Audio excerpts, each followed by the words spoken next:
Hello students, आप सभी का आपके अपने प्लेटफॉर्म डीके एजुकेशन सेंटर पर स्वागत है। आज हम शुरू करने जा रहे हैं क्लास 12 की क्लासेस। तो क्लास 12 में सबसे पहले अपन चैप्टर पढ़ेंगे, चैप्टर नंबर 3 अब मैट्रिक्स। मैट्रिक्स को अपन किस तरीके से पढ़ने वाले हैं उसके कुछ पॉइंट मैंने लिखे हैं, तो आप इस तरीके से मैट्रिक्स वाले चैप्टर को कंप्लीटली कर लेंगे। पहला पॉइंट है आव्यूह की परिभाषा एवं प्रकार। सबसे पहले अपन पढ़ने वाले हैं आव्यूह की परिभाषा और फिर उसके प्रकार। उसके बाद अपन पढ़ेंगे आव्यूहों की तुल्यता।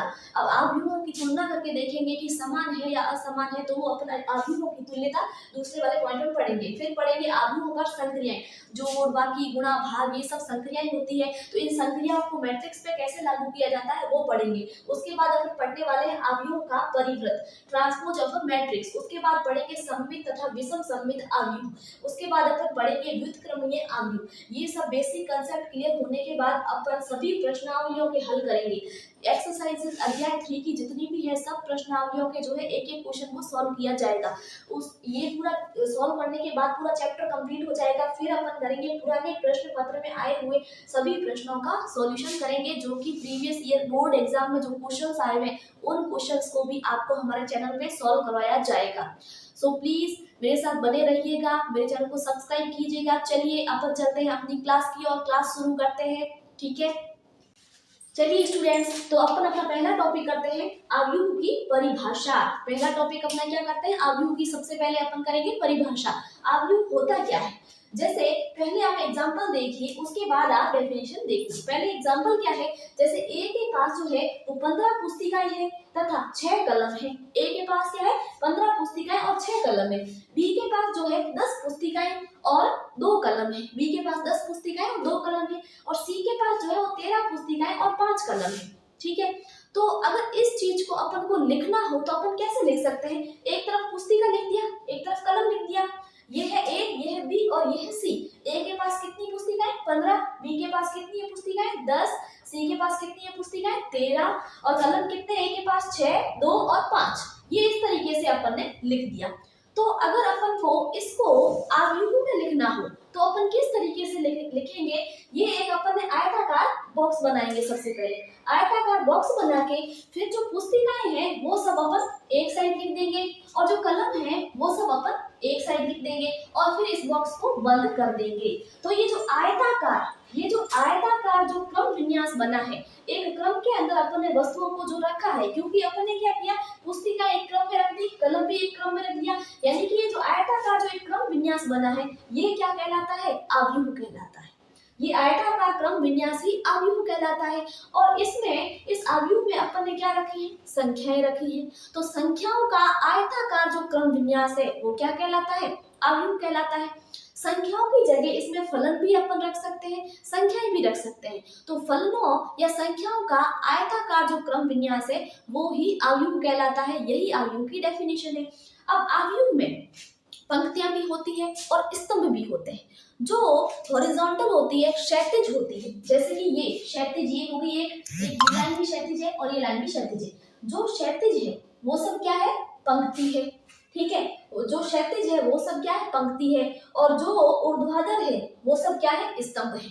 ठीक है, अब ये जो क्षैतिज लाइन, पहली लाइन जो क्षैतिज है वो क्या है, पहली पंक्ति। दूसरी लाइन जो क्षैतिज है वो क्या है, दूसरी पंक्ति। तीसरी लाइन जो क्षैतिज है वो क्या है, तीसरी पंक्ति। इसी तरीके से ऊर्ध्वाधर में पहली लाइन पहला स्तंभ, दूसरी लाइन कैसा है, दूसरा स्तंभ है। तो इस तरीके से एक आयताकार क्रम विन्यास में पंक्तियां और स्तंभ होते हैं। क्या होते हैं, पंक्तियां और स्तंभ होते हैं। और ये संख्याओं या फिर फलनों का जो आयताकार क्रम विन्यास है यही आव्यूह है। यानी कि इन चीजों को जो अलग अलग पड़ी थी उसको एक आयताकार क्रम विन्यास के रूप में लिखना ही क्या कहलाता है, आव्यूह कहलाता है। तो ये थी अपनी आव्यूह की डेफिनेशन। ठीक है, चलिए नेक्स्ट करते हैं। चलिए स्टूडेंट्स, आव्यूह की कोटि तथा तत्व। आव्यूह की कोटि क्या होती है और आव्यूह के तत्व क्या होते हैं अपन देखते हैं। जैसे कोई आव्यूह ए है जो इस तरीके से होगा, आयताकार क्रम विन्यास की फॉर्म में होगा और उसमें जो आएंगे संख्याएं किस तरीके से आएगी, संख्याएं जो पहली संख्या होगी A11। A11 का मतलब है कि 1 का मतलब पहली पंक्ति और 1 का मतलब यहाँ पे पहला स्तंभ। फिर आएगा A12 का मतलब है पहली पंक्ति है और दूसरा स्तंभ है, क्योंकि ये जो पूरी की पूरी पंक्ति है वो कैसी पंक्ति है, पहली पंक्ति है। कैसी है, पहली पंक्ति है। और ये वाला जो पूरा है ये हॉरिजॉन्टल, वो कैसा है, सॉरी वर्टिकल, वो कैसा है, पहला स्तंभ है। ठीक है, ये ऊर्ध्वाधर जो है वो पहला स्तंभ है और ये जो है पहली पंक्ति है। तो पहली पंक्ति वाले में सारी जगह क्या आएगा, वन ही आएगा, यहाँ वन आएगा, यहाँ वन आएगा, यहाँ वन आएगा, क्योंकि ये पहली पंक्ति है। और स्तंभ जो है वो आगे आगे बढ़ते जा रहे हैं, पहला स्तंभ, फिर दूसरा स्तंभ, तीसरा स्तंभ, nवां स्तंभ। तो इसमें कितने स्तंभ हो गए, n स्तंभ हो गए। और पंक्तियां कितनी हो गई, पहली पंक्ति है 1 2 लिखा है, दूसरी पंक्ति है अप टू m लिखा है, तो कौन सी पंक्ति है, mवीं पंक्ति है।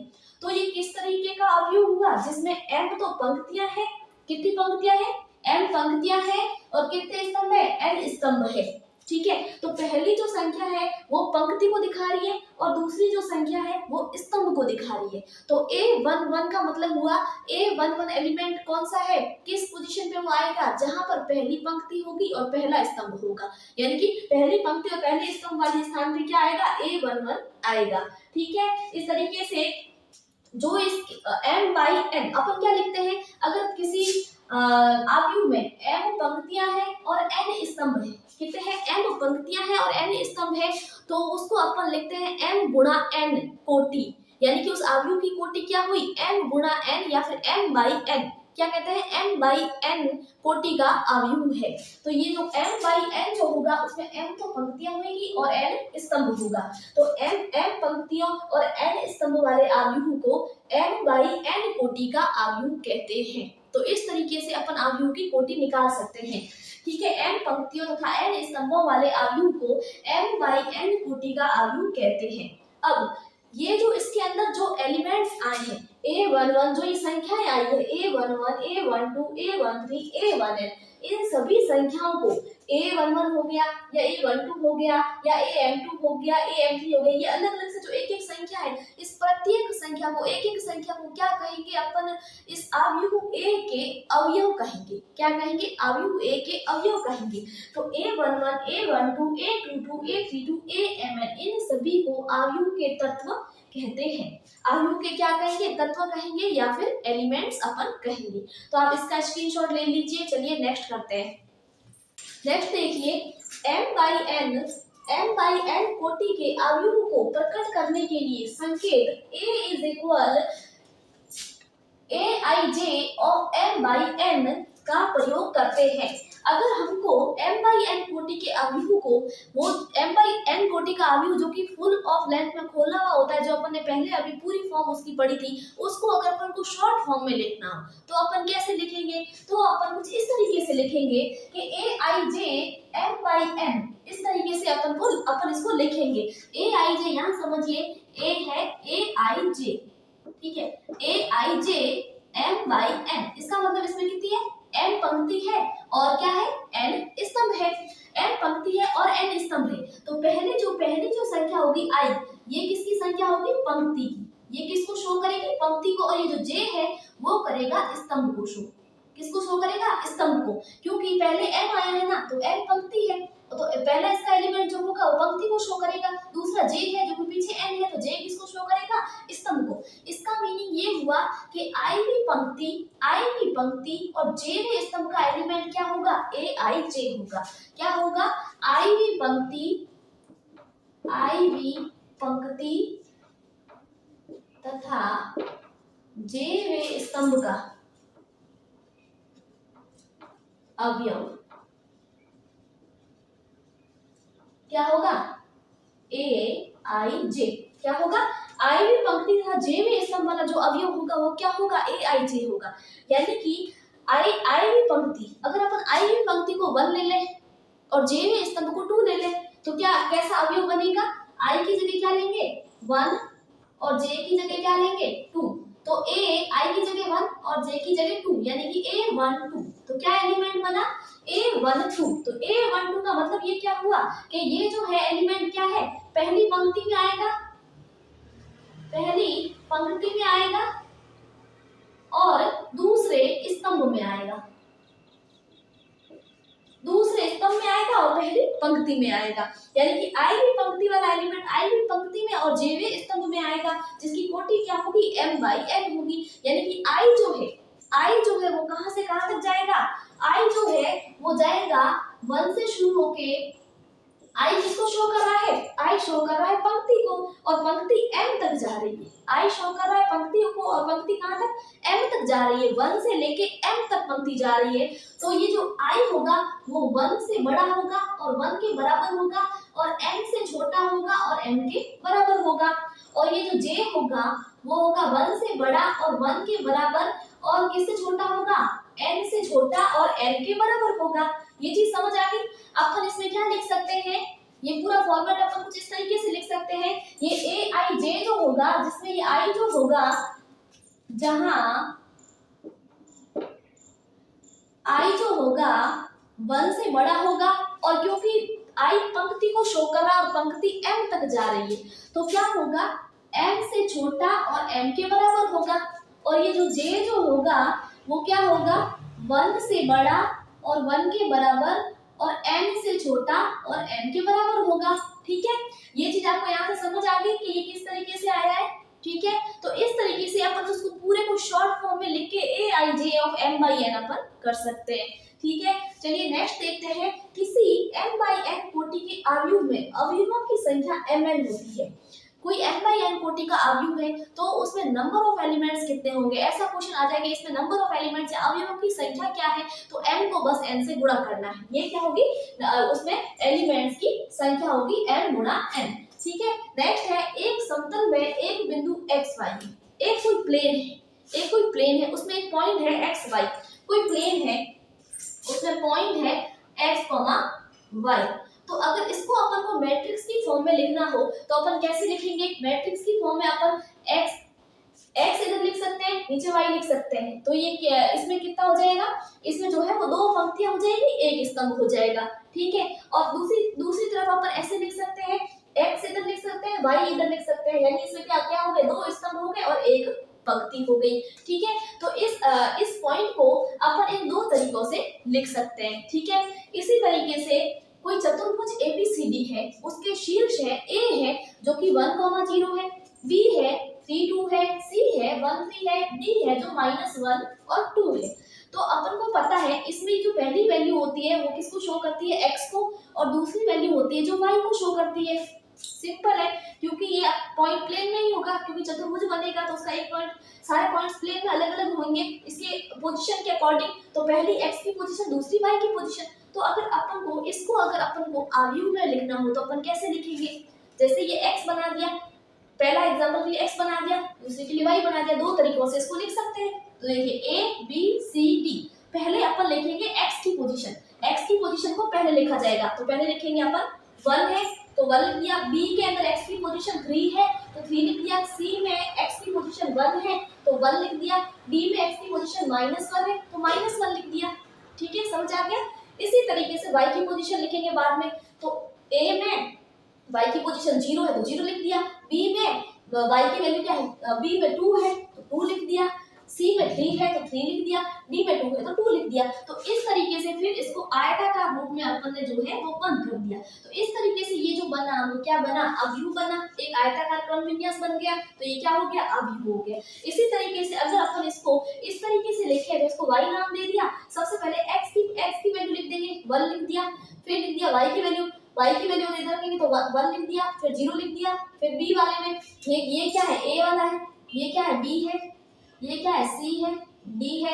पहले x की वैल्यू, फिर b में x की वैल्यू, फिर c में x की वैल्यू, फिर d में x की वैल्यू, इसको ही जो है वो इस तरीके से उल्टा कर दिया। ठीक है, फिर इसमें y की वैल्यू इस साइड रख दी।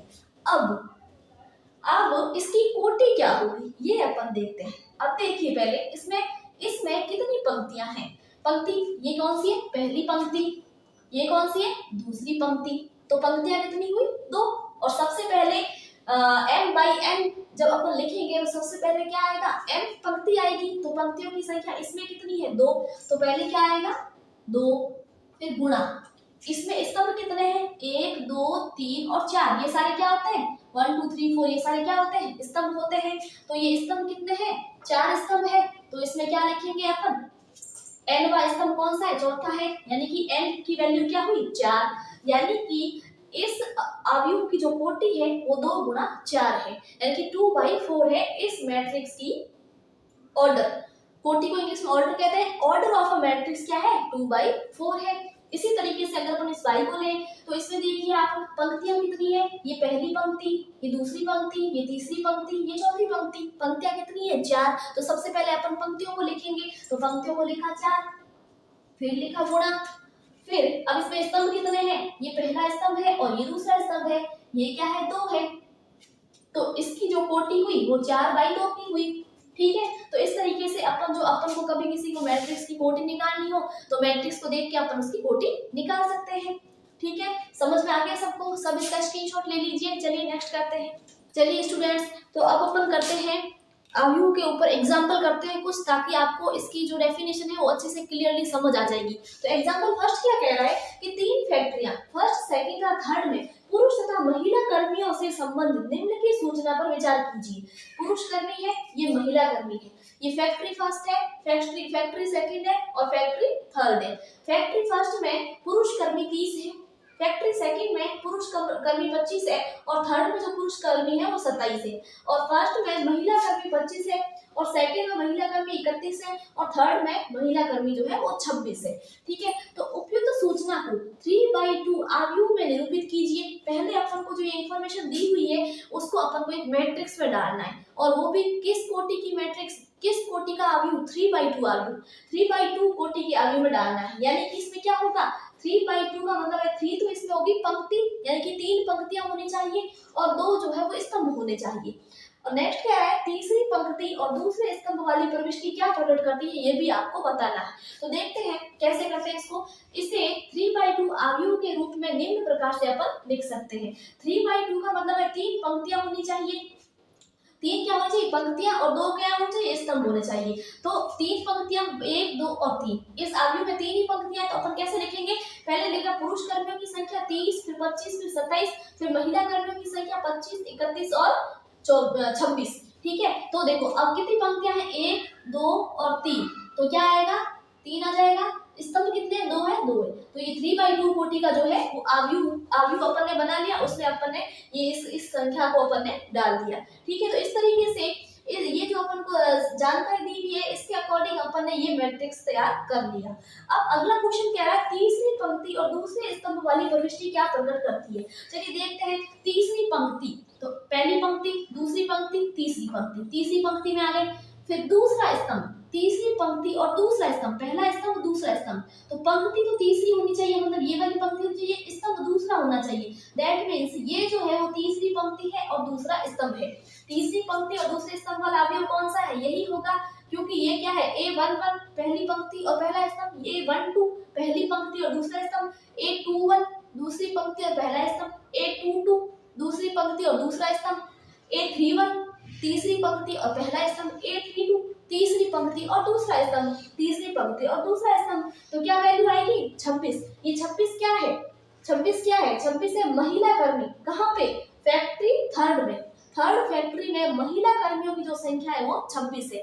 तो ये प्रविष्टि क्या प्रकट करती है? तीसरी फैक्ट्री में महिला कर्मियों की संख्या। तो तीसरी पंक्ति तथा दूसरे स्तंभ की प्रविष्टि फैक्ट्री थर्ड कारखाने में महिला कर्मियों की संख्या को प्रकट करती है। आपको एग्जाम्पल अच्छे से समझ आ गया होगा। चलिए नेक्स्ट एग्जाम्पल करते हैं। चलिए स्टूडेंट्स, तो एग्जाम्पल नंबर 2 अपन देखते हैं। यदि किसी आव्यूह में 8 अवयव है, कितने अवयव है टोटल? 8 अवयव है टोटल, तो इसकी संभव कोटियां क्या होगी? तो इसकी संभव कोटियां अपन कैसे निकालेंगे? तो अपन को पता है n पंक्ति और n स्तंभ का जो आव्यूह होता है उसकी कोटि होती है m/n, और m पंक्ति और n स्तंभ वाले आव्यूह में अवयवों की संख्या होती है m × n, mn। क्या संख्या होती है? mn। यानी कि अपन को क्या दिया हुआ है कि इसमें अवयवों की संख्या कितनी है? 8 है। इसका मतलब क्या हुआ? mn = 8। mn क्या होगा? 8 के बराबर होगा, क्योंकि mn जो है वो अवयवों की संख्या है, m को n से गुणा करेंगे तो 8 आना चाहिए। तो इस तरीके से इसकी अपन आप कोटि निकाल सकते हैं। तो पहले अवयवों की संख्या कितनी है? 8 है, तो mn किसके बराबर हुआ? 8 के बराबर हुआ, यानी कि पंक्ति और स्तंभ का गुणा 8 के बराबर होना चाहिए। ठीक है, तो पंक्ति और स्तंभ का गुणा 8 के बराबर होना चाहिए। तो देखते हैं कि 8 अवयवों वाले अवयव की सभी संभव कोटियां ज्ञात करने के लिए अपन क्या करेंगे, इसका गुणा क्या 8 होना चाहिए। मतलब अपन ऐसा प्राकृत संख्याओं को लेंगे जिनका गुणा क्या होगा 8 होगा, m की वैल्यू और n की वैल्यू ऐसी लेंगे जिनका गुणा क्या आना चाहिए 8 आना चाहिए। इसका मतलब अपन क्या बनाएंगे, क्रमित युग्म बनाएंगे। इसलिए हम प्राकृत संख्याओं के उन सभी क्रमित युग्मों को ज्ञात करेंगे जिनका गुणनफल 8 होगा। अब क्रमित युग्म को अगर अपन देखें तो सभी संभव क्रमित युग्म जिनका गुणा 8 होगा, तो पहला अगर m अपन 1 लेते हैं तो m क्या 8 ले लेंगे, तो 1 into 8 क्या 8 हो जाएगा, और 8 into 1 m अगर 8 लेंगे तो n 1 ले लेंगे, 8 into 1 क्या हो जाएगा 8 हो जाएगा। फिर क्या लेंगे, m को 4 ले लिया, 8 को 2 ले लिया, तो n को 2 ले लिया तो भी क्या हो जाएगा 8 हो जाएगा, और 2 4 2 ले लिया m और m 4 ले लिया तो भी 2 into 4 8 हो जाएगा, 4 into 2 8 हो जाएगा। तो इतने ये चार ही जो है क्रमित युग्म संभव है इसके अंदर, इससे ज्यादा 8 मल्टीप्लिकेशन का और कोई भी संभव क्रमित युग्म नहीं है। तो ये चार ही जो है वो क्रमित युग्म इस तरीके से बनेंगे। तो इसकी संभव कोटियां क्या हो जाएगी, ये क्या है m है और ये क्या है n है, तो संभव कोटियां क्या होगी m by n यानी 1/8, m by n 8/1, 4 2 तो 2/4 और 4/2। तो ये जो है चार कोटियां हैं, इसकी संभव कोटियां हैं जिसके अवयव 8 होते हैं। ठीक है, आपको अच्छे से एग्जांपल समझ आ गया होगा। चलिए अब नेक्स्ट एग्जांपल करते हैं। चलिए स्टूडेंट्स नेक्स्ट एग्जांपल अपन करते हैं, एग्जांपल नंबर 3। एग्जांपल 3 क्या कह रहा है, एक ऐसे 3/2 अवयव की रचना कीजिए जिसके अवयव aij is equal 1/2 mod of i minus 3j द्वारा प्रदत्त है।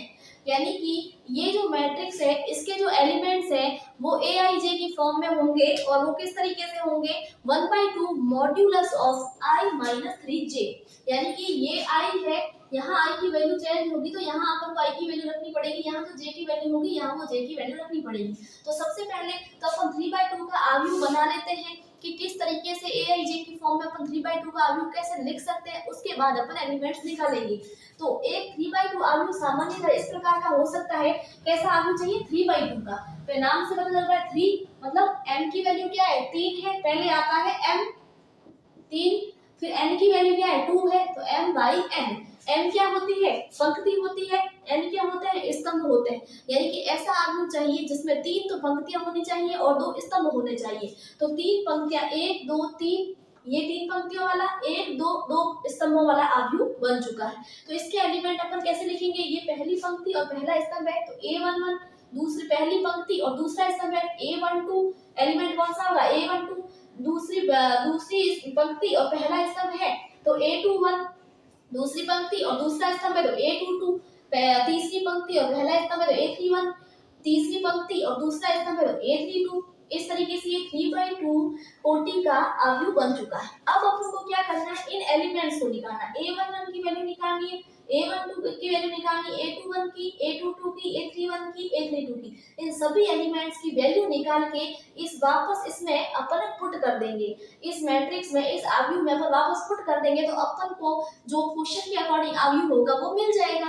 तो क्वेश्चन के अकॉर्डिंग aij क्या होगा 1/2 mod of i minus 3j।